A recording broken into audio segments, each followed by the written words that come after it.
Developing story out of North Tonawanda tonight. It was Monday when a volunteer firefighter says he received a racially charged letter. And then 2 days later, he lost his apartment in a fire.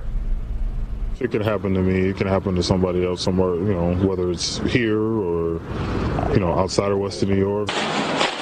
Tonight, 7 Eyewitness News reporter Hannah Bueller investigates this bizarre case and finds out why police now think the letter and the fire are linked. That was everything that we own, and we pretty much have to start all over. Ken Walker and his family are picking up the pieces, trying to salvage anything they can after his North Tonawanda apartment went up in flames. Given what's going on so far with me this week, with the letter on Monday and now this, whether it's connected or not, I can't say. This is the letter Walker is referring to. He says he found it folded up in his mailbox Monday. It slams his service as a North Tonawanda volunteer firefighter and attacks his race.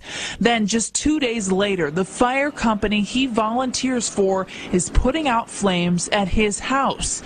North Tonawanda police say they're investigating a link between the racist letter and the fire.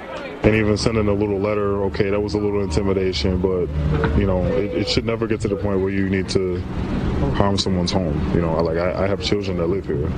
You can have a problem with me. You can have a problem, with anything that I may say or do, but, there was no reason to involve, my home. Despite the devastation, Walker says he's touched by the outpouring of community support.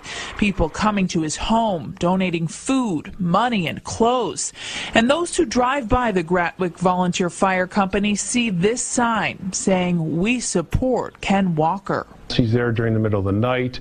He's there on Sundays. He's there on holidays, taking time away from his family and sleep to answer calls. I wish I had 20 more members like Ken Walker. But if it's something criminal and someone just blatantly destroyed my home,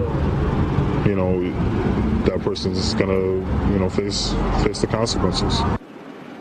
And the FBI is also involved in this investigation. Take a look at this GoFundMe account. It was started anonymously for the Walker family, and so far it has raised $17,634. It keeps growing hour by hour. It was down $2,000 from this about an hour ago, so it's growing every hour. There is also a drive if you want to help the Walkers. It's happening at the Gratwick Hose Fire Company on Sunday from 10 a.m. to 2 p.m. Live in the newsroom, Hannah Bueller, 7 Eyewitness.